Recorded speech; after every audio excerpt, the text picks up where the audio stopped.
Physiotherapy जानते हैं, physics के बारे में जानते हैं, इसका क्या केमिस्ट्री है शरीर का जानते हैं, इसका बायोलॉजी क्या है जानते हैं? कुछ नहीं जानते और कहते मेरा बेटा है। आपका बेटा है, मान लीजिए आपका घर है तो आपको पता होना चाहिए कि मेरा घर में कितना गिट्टी मिट्टी सीमेंट बालू छोड़ लगा, तब ना आपका घर है। जाने न बुझे मौसी मौसी करे, झूठो दवा ठोकरे कि मेरा बेटा है। तो शरीर पर विचार कीजिए किसका किसका अधिकार है। बाप कहते मेरा है, अब माँ कहती है कि बेटा मैंने 9 महीना रखा तुझे पेट में, और तुम्हारे नाभि से जो नस कनेक्टेड था ना मेरे शरीर से था, और मैं जो भी खाती थी नाभि के माध्यम से तुम्हारे शरीर का पोषण होता था। मेरे खून पाने अन्न पाने से तुम्हारा शरीर पुष्ट हुआ है, इसलिए तू मेरा है, मेरा अधिकार है तुझ पर। इसके बाद वो बहन कहती है कि तुम आप मेरे भाई हो, इसलिए हर साल मैं राखी बांधती हूँ, और वो अधिकार। इसके बाद जब बच्चा बड़ा होता है तो जब शादी होती है तो घर वाले का 50% शेयर यानी आधा हिस्सा उसका हो जाता है। इसलिए पत्नी को अर्धांगिनी बोलते हैं ना, तो पत्नी का अर्धांग पुरुष का, और पत्नी के लिए पुरुष जो है ना अर्धांग हो जाता है, यानी उसका आधा अंग पर अधिकार पत्नी का हो जाता है। भाई के या भुजा हमारी नारी के नर ने मेरा, सब अधिकार जमाते हैं।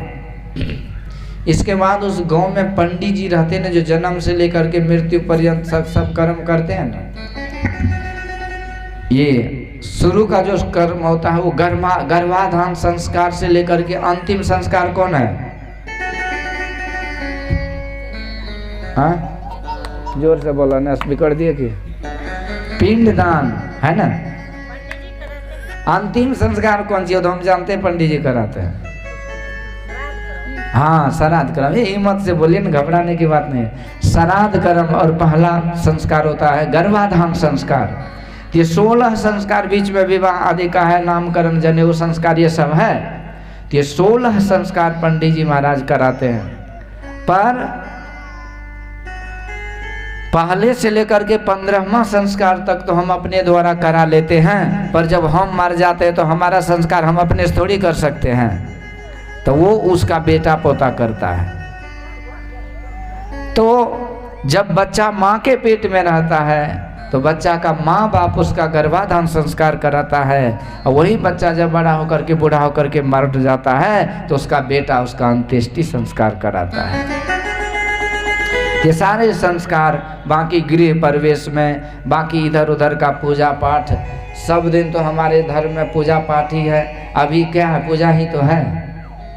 ये 9 दुर्गा माँ जो 9 रूप में आई, चैती दुर्गा, नया साल का शुभारंभ, ये भी 9 दिन का बड़ा अद्भुत व्रत है, ये पूजा है। इसके पीछे बहुत साइंस है। आप देखिए मौसम में बिल्कुल परिवर्तन हो गया कि नहीं। हमारे पास में को बूढ़ा बाबा थे, बोले हमको भूखे खत्म हो गया, हम जाते हैं, भाग गया। तो भूख क्यों खत्म होता है? मौसम में परिवर्तन आ गया है, और आप 9 दिन भूखे रहिए, और 9 दिन में आपका लीवर स्ट्रांग हो जाता है, मजबूत हो जाता है। फिर आगे जो आप भोजन करेंगे तो जो कुछ भी खाएंगे तो पाचन क्रिया को शक्ति आ जाती है पचाने की, इसलिए ये पूजा है। और भी शक्ति, नया साल है तो साल का शुरुआत तो पूजा पाठ के द्वारा होना चाहिए, इसीलिए शक्ति की पूजा करते हैं। और फिर 9वें दिन प्रभु भगवान प्रकट होते हैं जो धर्म के रूप हैं, धर्मवान विग्रहो रामा, धर्म के ही विग्रह हैं भगवान के। तो इसीलिए नया साल है, पूजा पाठ है। तो मैं कह रहा था कि पंडित जी का पूरा जो है ना मैनेजमेंट होता है, पूजा पाठ संबंधी बात वो करते हैं। तो पंडित जी कहते हैं तो मेरा जजमान है, उसका अधिकार होता है कि मेरा जजमान है। गांव में मुखिया होता है ना, मुखिया जी का होता है कि मेरे पंचायत का एक वोटर है, मेरे पंचायत का आदमी है। और वहाँ का विधायक बोलता है मेरे क्षेत्र का ये है आदमी। उस राज्य का जो मुख्यमंत्री होता है वो बोलता है मेरे बिहार के प्रजा है, बिहारी बाबू। एक बिहारी 100 पर भारी, एक बोला एक बिहारी 100 बीमारी। इधर से बिहारी बोला नहीं, एक बिहारी 100 पर भारी है। भी बिहार पर बहुत उपकार है संतों का। हमारे गुरु महाराज जैसे महान संत आए और ऐसा दिव्य ज्ञान का उपदेश दिए, और ये अद्भुत ज्ञान का को फैलाए कि आज दुनिया में कोई इस ज्ञान के सामने टिक नहीं सकता।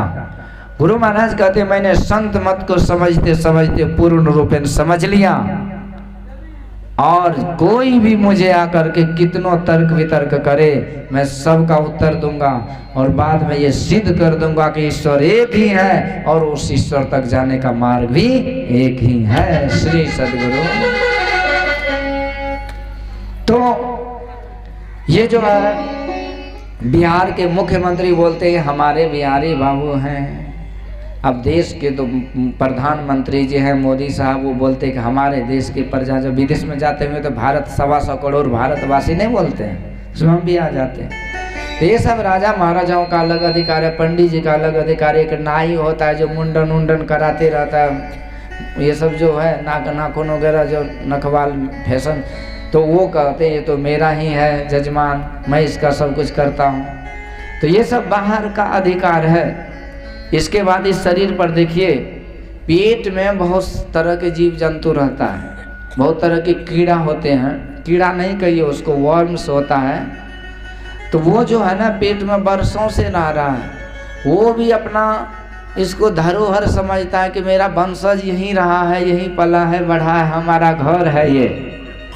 इसके बाद देखिए आकाश में जो गीद चील कौवा ये सब उड़ते रहते हैं ना, तो वो भी इस शरीर को देख देख करके उसके जी से पानी टपकता रहता है कि रुको इसको टपकने दो, फिर नोच नोच के खाएंगे तो मेरा ही नाश्ता है, ब्रेकफास्ट डिनर है ये।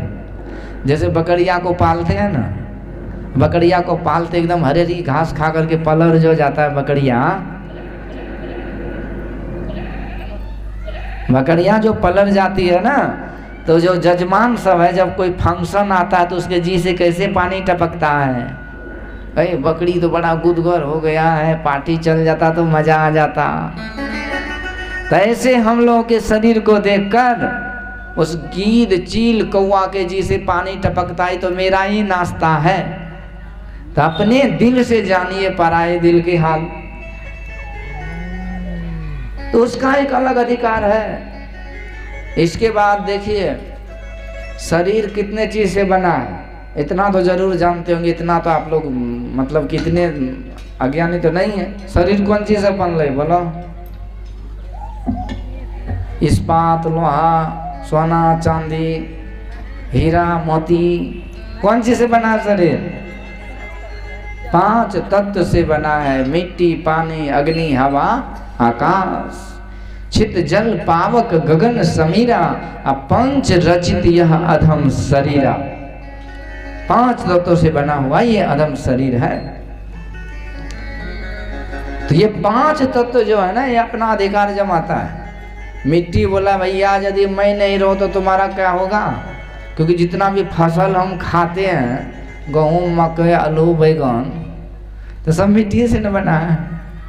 तो मिट्टी कहता है मेरा भी हिस्सेदारी है इस घर में, पानी कहता है मेरे बिना रह पाओगे, 5 दिन में नहीं जाऊंगा शरीर में तो परास ले लेगा, ठोठा सूख जाएगा, मुंह हटा जैसे बाप देगा। कितना निर्जला एकादशी करते हैं, ऐसे मुंह बाप दिए, आंख निडार दिए, ले जाके हॉस्पिटल में उसको 4-5 इंजेक्शन मारता तब एकादशी व्रत पूरा होता है। तो जब शरीर काम करे ना तो व्रत कीजिए। अब कहियो किए ने एक दिन वो उठा लिए निर्जला व्रत, तो धीरे धीरे कसिए ना शरीर को।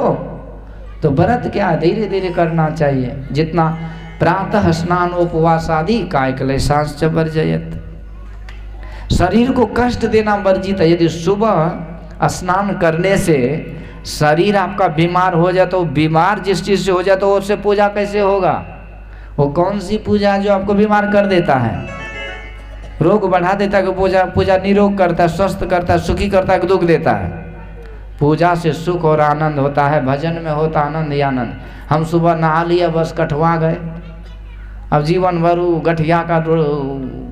गठिया बात का दवाई खाते रहो। ये पूजा यही देता है दुख। इस शरीर से ज्यादा मन से पूजा होता है। एक जगह कोई मर गए थे, कोई सज्जन मर गया था, तो जो मरा था ना वो भी 100 साल के ऊपर था, और उसका बेटा कितना साल का होगा? वो भी 70 साल का था। और वहीं श्राद्ध संपीड़न कर रहा था, ठंडी महीना था। पंडित जी बोले नहीं, जब तक बढ़िया से 7 डुबकी नहीं लगाओगे गंगा जी में तब तक पूजा नहीं होगा, श्राद्ध संपीड़न। और वो ठंडी महीना था, जैसे डुबकी मारा 2-4 डुबकी, बस वो भी गड़क गया, उसका भी शरीर कठवा गया। अब एक का संपीड़न पूरा नहीं हो, दूसरा तैयार हो गया। तो स्नान करना मन की पवित्रता कहलाता है, पर देश काल परिस्थिति के अनुसार स्नान उपवास ये तो करना चाहिए। चलिए, तो ये पानी कहता कि मेरे बिना तू नहीं रह सकता, सूख जाएगा। अग्नि बोला तो क्या मेरे बिना रह सकते हो? ये घर में मेरा भी हिस्सेदारी है, अग्नि के बिना रह सकते हैं?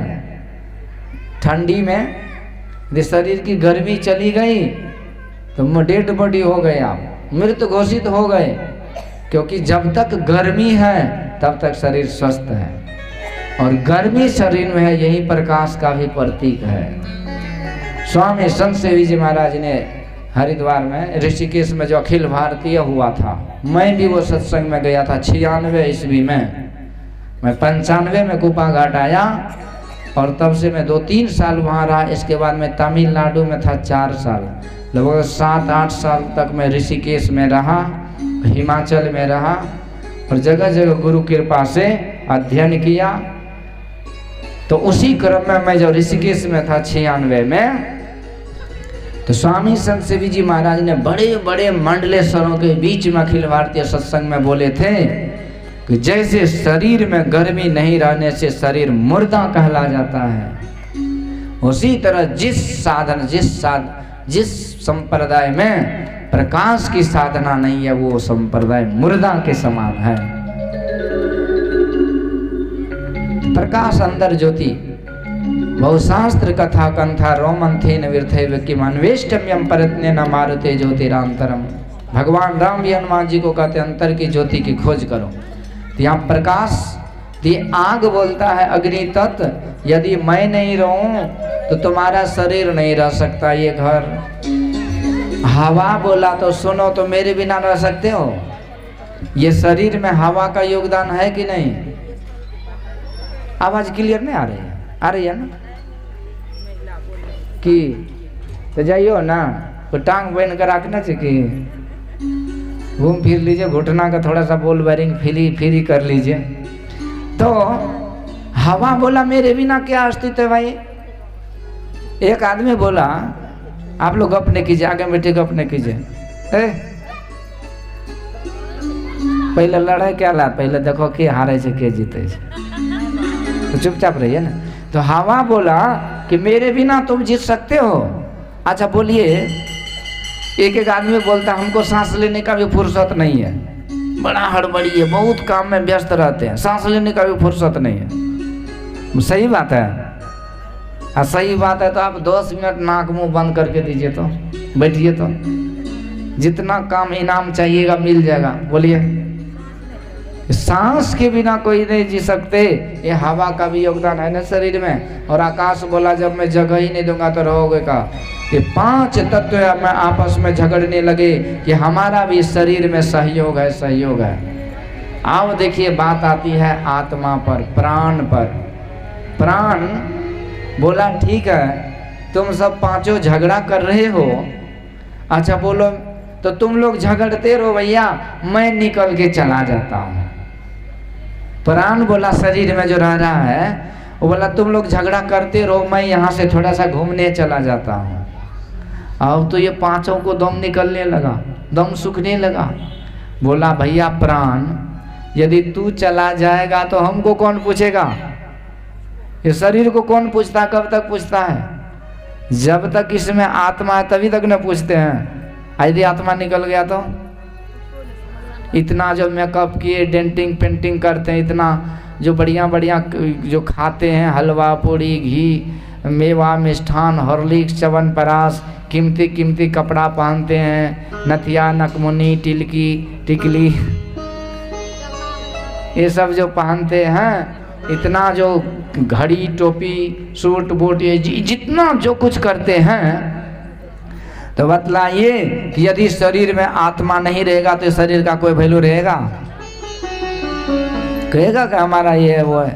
तो घर के कहत सवेरे कारो, भूत होए घर खइहे, आजो मोड़ करो सत्संगति, संतन में कुछ पई है, जा दिन मन पंछी उड़ जाइए। ये सब कुछ है तो आत्मा के कारण है। एक बच्चा देखिए, सबके गोद में, जिसके गोद में जाता है उसको आनंदित करता है कि नहीं? उसके पास कुछ नहीं है लेकिन सब गोद में लेकर के खुशी हो जाता है। एक बच्चा का जो जन्म होता है तो घर में सब छीना झपटी करते, हम गोद में खिलाएंगे, हम गोद में खिलाएंगे। और वो जब बच्चा हंसता तो सबको हंसा देता है। परंतु कोई बच्चा हुआ उसका प्राण नहीं रहे तब कौन गोद में रखेगा, कौन हंसेगा? तो सब तरह का आनंद और खुशी कब तक रहा है? जब तक उसके अंदर प्राण है। प्राण के बिना ये शरीर का कोई महत्व नहीं। तो इसीलिए जा दिन मन पंछी उड़ जाइए, ता दिन तेरे तन तरवर के सवय पात झर जाइए। कहाँ वह नैन कहाँ वह शोभा, कह रंग रूप दिखाइए। जिन लोगन सो नेह करत हो, सो तो ही देख घिनइए, जा दिन मन पंछी उड़ जाइए। तो मन पंछी बोला हम जा रहे हैं, तो सब बोला नहीं तुम चले जाओगे तो फिर सबका अधिकार खत्म हो जाएगा। तो शरीर का महत्व कब तक है? शरीर से रिश्ते नाते कब तक है? शरीर पर सबका अधिकार कब तक है? जब तक शरीर में आत्मा है। सही बात है ना? और ये आत्मा पर किसका अधिकार है? हाँ, आ गए ना जगह पे। तो आत्मा पर परमात्मा का अधिकार है। तो आपका अधिकार कौन सा है शरीर पर? कुछ हो? कुछ नहीं। इसीलिए परमात्मा का बनाया हुआ सब कुछ है। इसलिए ईश्वर इस शरीर की विशेषता को जानते हैं और ये शरीर को बनाए हैं। और इसमें सबसे विलक्षण चीज क्या है कि ईश्वर ने इसको सारे संसार में जो कुछ भी है ये शरीर में भर दिए हैं। बूंद समानी समुद्र में यह जाने सब कोई, और समुद्र समाना बूंद में बूझे बिरला कोई। तो इसीलिए शरीर की विशेषता है। देहस्था सर्व विद्याश्च देहस्था सर्व देवता, देहस्था सर्व तीर्थानि गुरु वाक्य न लभ्यते। ये शरीर में सब विद्या है, सब देवता है, सब तीर्थ है। ये शरीर को शास्त्रों में कहा देहम शिवालयम प्रोक्तम सिद्धिदम सर्वदेही नाम। ये शरीर शिवालय है। एक ठाकुरवाड़ी हम लोग बाहर में बनाते हैं। ठाकुरवाड़ी में देखिए बहुत सारे मंदिर हम लोग देखते हैं, लेकिन इतना शुद्धता और पवित्रता प्रायः आप मंदिर में नहीं देखिएगा। और ये मंदिर की शुद्धता पवित्रता हमको शिक्षा देती है कि हम भी अपने घर द्वार को ऐसे साफ सुथरा सजा करके रखें। और जब भगवान की मूर्ति रखें ना तो उसी तरह सजावट बनावट के साथ रखें। आप देखिए यहाँ जब सुबह सुबह में उठ के आइए और एक बार दर्शन कीजिए तो आपका हृदय शुद्ध और पवित्र हो जाता है। लगता है कि बांके बिहारी जी मुस्कुरा रहे हैं और हम हमको ही देख रहे हैं। तो मंदिर हम बनाते हैं, हम कितना पवित्र रखते हैं। जिस दिन मैं यहाँ आया था ना, यहाँ जो कथा हो रही थी, तो पहले हमारे दिलीप बाबू के यहाँ सत्संग हुआ। इसके बाद मैं यहाँ आया तो हमारे मन में हुआ दर्शन होना चाहिए। पंडित जी खोल दिए फाटक तो दर्शन हुआ। दर्शन हुआ तो हमको ऐसा लगा कि ये भगवान बोल रहे हैं कि चिंता मत करो, हम यही हैं, बढ़िया से कथा करो। ये मन में हुआ मुझे। फिर मैं वहाँ कथा किया तो वहाँ जो फोटो में देखा तो यही फोटो लगा कि वहाँ उठ के चला गया। सेम टू सेम यही फोटो वहाँ लग गया। आप देखिएगा उसके घर में फोटो होगा। तो ये होता है चमत्कार। फिर मैं जब यहाँ से जाने लगा परसों तरसों, हमारे मन में हुआ कि इतना बढ़िया भगवान का मंदिर है, सत्संग हो जाता तो मजा आ जाता। ये मन में सोच के गया। और देखिए सत्संग हमारे आदरणीय श्री ये यशोदा देवी करा दिए। तो मंदिर को हम बनाते हैं, शुद्धता पवित्रता का ये प्रतीक है। मन शुद्ध होता है, पवित्र होता है। परंतु हम तो थोड़े बहुत है ना कारीगर, पर जो परमात्मा ने मंदिर बनाया होगा वो कितना सुंदर होगा।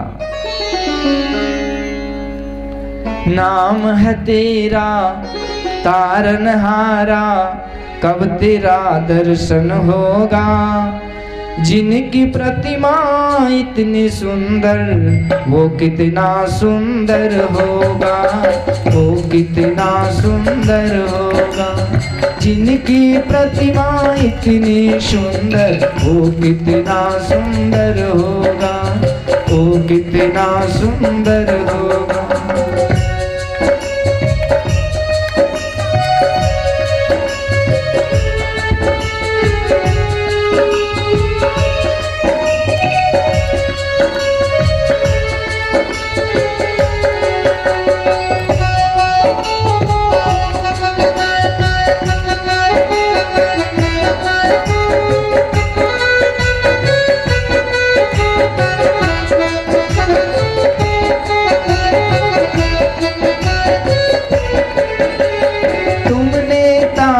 लाखों प्राणी ये संतों की वाणी है।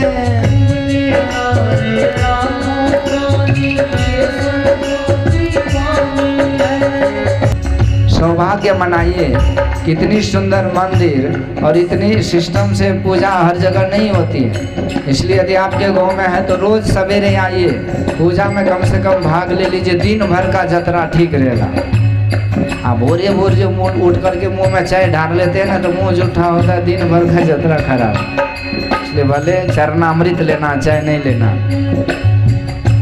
बंसी वाले के चरणों में सर हो मेरा, बंसी वाले के चरणों में सर हो मेरा। फिर न पूछो कि उस वक्त क्या बात है, बंसी वाले के चरणों में सर हो मेरा। फिर न पूछो कि उस वक्त क्या बात है। बंसी वाले के चरणों में सर हो मेरा, फिर न पूछो कि उस वक्त क्या बात है, फिर न पूछो कि उस वक्त क्या बात है। कहते हैं सारे जहां का पुण्य मिले इस दर पे शीश झुकाने में। सारे जहां का, जहां मतलब दुनिया, सारे जहां का पुण्य मिले इस दर पे शीश झुकाने में। मजा कहाँ वो जीने में जो मजा यहाँ मर जाने में। उनके द्वारे पे डाला है जब से डेरा, उनके द्वारे पे डाला है जब से डेरा। फिर न पूछो कि कैसी मुलाकात है, फिर न पूछो कि कैसी मुलाकात है।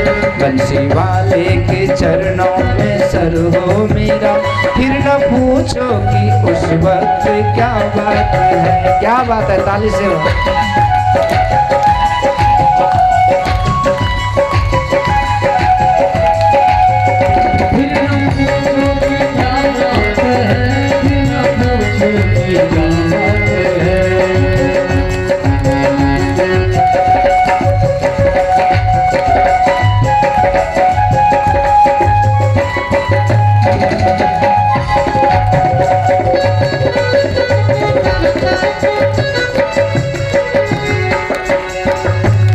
ये न चाहूं कि मुझको खुदाई मिले, ये न चाहूं मुझे बादशाही मिले। ये न चाहूं मुझे बादशाही मिले, ये न चाहूं कि मुझको खुदाई मिले, ये न चाहूं मुझे बादशाही मिले, ये न चाहूं मुझे बादशाही मिले। खाक दर की मिले ये मुकद्दर मेरा, खाक दर की मिले ये मुकद्दर मेरा। इससे बढ़कर बताओ क्या सौगात है, इससे बढ़कर बताओ क्या सौगात है। बंसी वाले के चरणों में सर हो मेरा, फिर ना पूछो कि उस वक्त क्या बात है।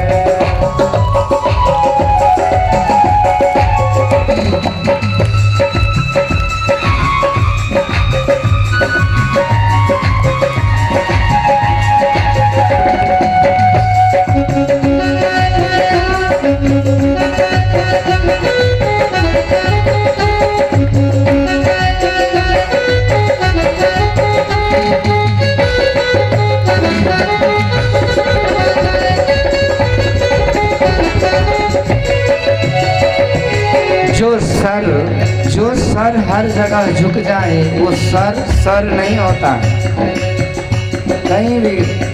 तो जो सर हर जगह झुक जाए वो सर नहीं होता। जिस दर पे सर नहीं झुकता वो डर नहीं होता। उनके द्वारे पे डाला है जब से डेरा, उनके द्वारे पे डाला है जब से डेरा। फिर ना पूछो कि कैसी मुलाकात, फिर ना पूछो कि कैसी मुलाकात। बंसी वाले के चरणों में सर हो मेरा, फिर ना पूछो कि उस वक्त क्या बात है।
अगर आली दरबार की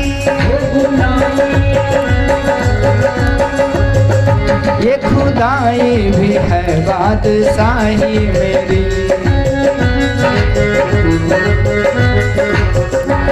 गुलामी अगर आली दरबार की ये खुदाई भी है बादशाही मेरी, ये खुदाई भी है बादशाही मेरी।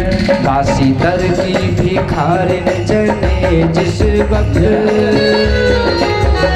दासी दर की भिखारिन बने जिस वक्त। इससे बढ़कर बताओ कि क्या बात है, इससे बढ़कर बताओ कि क्या बात है।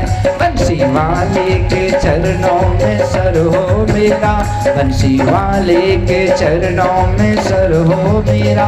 फिर न पूछो कि उस वक्त क्या बात है, फिर न पूछो कि उस वक्त क्या बात है, फिर न पूछो कि उस वक्त क्या बात है, फिर न पूछो कि उस वक्त क्या बात है, उस वक्त क्या बात है। बंसी सर हो मेरा, चरणों में सर हो मेरा। फिर न पूछो कि उस वक्त क्या बात है, फिर न पूछो कि उस वक्त क्या बात है।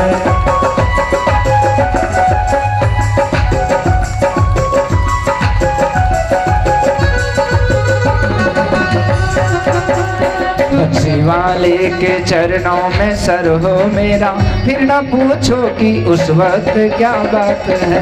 बंसी वाले के चरणों में सर हो मेरा, फिर न पूछो कि उस वक्त क्या बात है, फिर न पूछो कि उस वक्त क्या बात है, फिर न पूछो कि उस वक्त क्या बात है। बंसी वाले के चरणों में सर हो मेरा, फिर न पूछो कि उस वक्त क्या बात है। बंसी वाले के चरणों में सर हो मेरा, फिर न पूछो कि उस वक्त फिर न पूछो कि उस वक्त क्या बात है, फिर न पूछो कि उस वक्त क्या बात है। बोलिए बंसी वाले की जय, बोलिए सदगुरु महाराज। ये हम लोग बनाते हैं, ये मंदिर हम लोग बनाते हैं, पर जो परमात्मा ने मंदिर बनाया उसमें कैसा आकर्षण होगा, उसमें क्या क्या व्यवस्था होगी, उसमें क्या क्या सुविधा होगी, सोच सकते हैं। तो परमात्मा भगवान कहते हैं ये मनुष्य को मैंने बनाया, देहम शिवालयम प्रोक्तम। इस मंदिर में थोड़ी सी व्यवस्था है। आप यहाँ बैठ जाइए कि पंडित जी हम यहीं रहेंगे, खाना पीना व्यवस्था कीजिए, पंडित जी ताला लगा के भाग जाएंगे, उसको कहाँ से व्यवस्था आपको देगा? बोलेगा कपड़ा लता ओढ़ावा पहनावा सब कुछ दीजिए, देगा? लेकिन शरीर के अंदर जो मंदिर है उसमें भगवान क्या क्या व्यवस्था किया? देहस्था सर्व विद्याश्च देहस्था सर्व देवता देहस्था सर्व तीर्थानि गुरुवाक्ये न लभ्यते। सब विद्या, सब देवता, सब तीर्थ है और इसलिए दुनिया का सब कुछ वहाँ पर है। साक्षात लक्ष्मी माँ विराजती है। बिंदुनाद महालिंगम शिव शक्ति निकेतनम। ये ठाकुर जी ये बिंदुनाद के रूप में विराजमान है, लक्ष्मी और भगवान नारायण। इसलिए ये शरीर बड़ा विलक्षण है जिसको परमात्मा ने बनाया है। पर भगवान कहते विलक्षण शरीर तो है। 84 लाख प्रकार के जो शरीर हैं सबसे सुंदर ये मनुष्य का शरीर तो है, लेकिन लफड़ा ये कि मेड इन चाइना है, कब खराब हो जाए कब टूट जाए कहना मुश्किल है। पानी का सा बुदबुदाया तन ऐसा होए, पी मिलन को ठानिए रहिए ना परिसोए, रहिए ना परिसोए बहुरी नहीं मन खा दे ही आपन को खोज मिले जब राम से नहीं। पानी के जैसा बुदबुदा है ये मनुष्य शरीर, बड़ा अनमोल है लेकिन बार बार नहीं मिलेगा। कबीर साहब कहते बार बार नहीं नरदेह या वीर रे, चेत सके तो चेत कहे कबीर रे। बार बार नहीं मिलेगा, ये बड़ा अनमोल शरीर है। ये शरीर भगवान कहते संसार सागर से तरने के लिए मैंने नौका के तरह तुम्हें दिया है। इसीलिए ये शरीर पा करके क्या करना है? इसको मिट्टी में नहीं मिलाना है, इससे भक्ति भजन करना।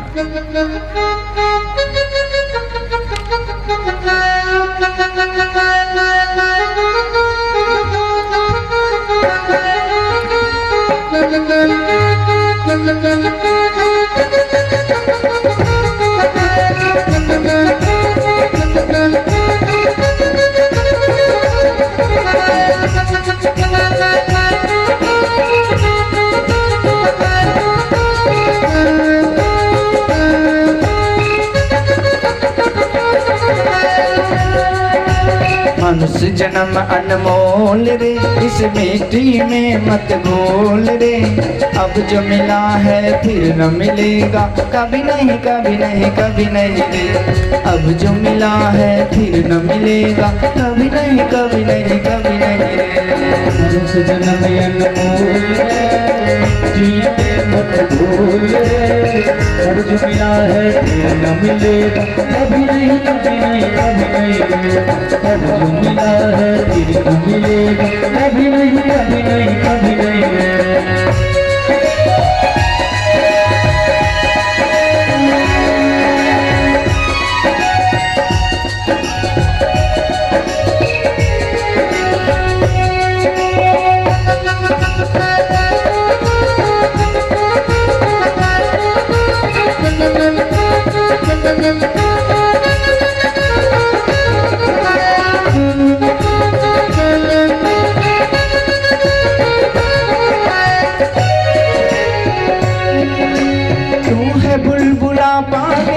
मत कर अभिमान जवानी का,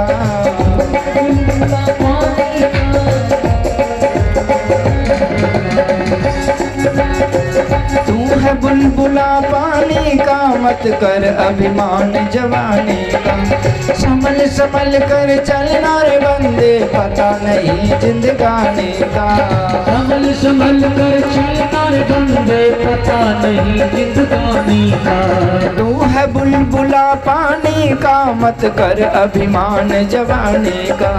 संभल संभल कर चलना रे बंदे, पता नहीं जिंदगानी का। मीठी वाणी बोल रे, खुल मिल कर सब बोल रे। अब जो मिला है फिर न मिलेगा, कभी नहीं कभी नहीं कभी नहीं रे। अब जो मिला है फिर न मिलेगा, कभी नहीं कभी नहीं कभी नहीं रे। मनुष्य जन्म अनमोल रे, इस मिट्टी में मत भूल रे। अब जो मिला है फिर न मिलेगा, कभी नहीं कभी नहीं कभी नहीं रे।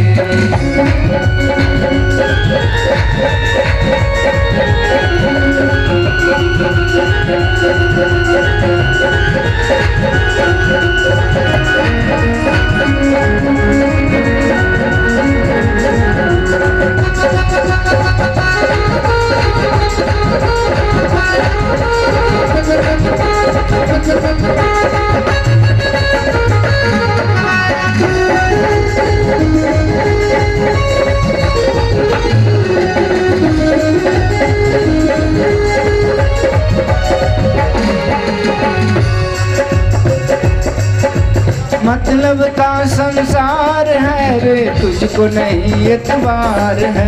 मतलब का संसार है, तुझको नहीं एतबार है। सोच समझ कर चलना रे बंदे, फूल नहीं अंगार है। सोच समझ के चलना रे बंदे, फूल नहीं अंगार है। मतलब का संसार है रे, तुझको नहीं एतबार है। संभल संभल कर चलना रे बंदे, फूल नहीं अंगार है। अब तो अखियाँ खोल रे, प्रभु से नाता जोड़ रे। अब जो मिला है फिर न मिलेगा, कभी नहीं कभी नहीं कभी नहीं रे। अब जो मिला है फिर न मिलेगा, कभी नहीं कभी नहीं कभी नहीं रे। मनुष्य जन्म अनमोल रे, इस मिट्टी में मत घोल रे। अब जो मिला है फिर न मिलेगा, कभी नहीं कभी नहीं कभी नहीं रे। अब जो मिला है फिर न मिलेगा, कभी नहीं कभी नहीं कभी नहीं रे। मनुष्य जन्म अब जो मिला है फिर न मिलेगा, कभी नहीं कभी नहीं कभी नहीं रे। अब जो मिला है फिर न मिलेगा, कभी नहीं कभी नहीं कभी नहीं रे।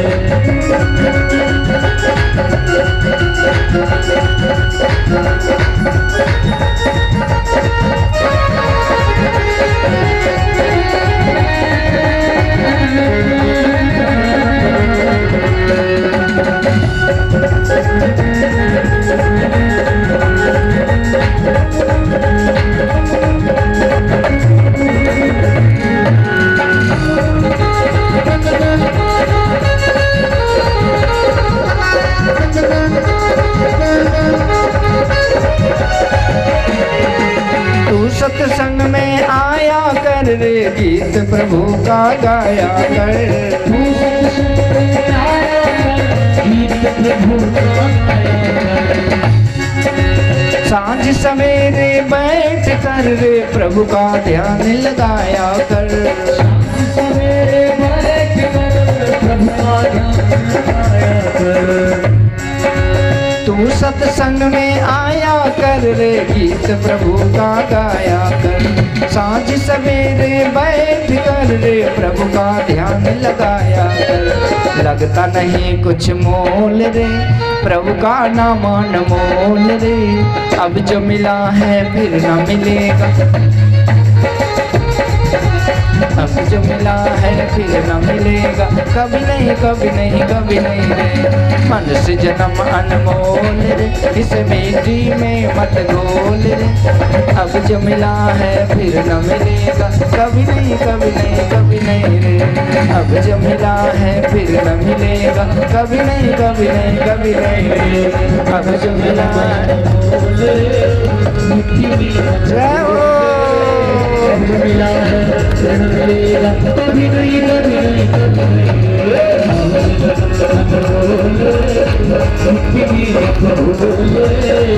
जो मिला है फिर मिलेगा, कभी नहीं कभी नहीं कभी नहीं। अब जो मिला है फिर मिलेगा, कभी नहीं कभी नहीं कभी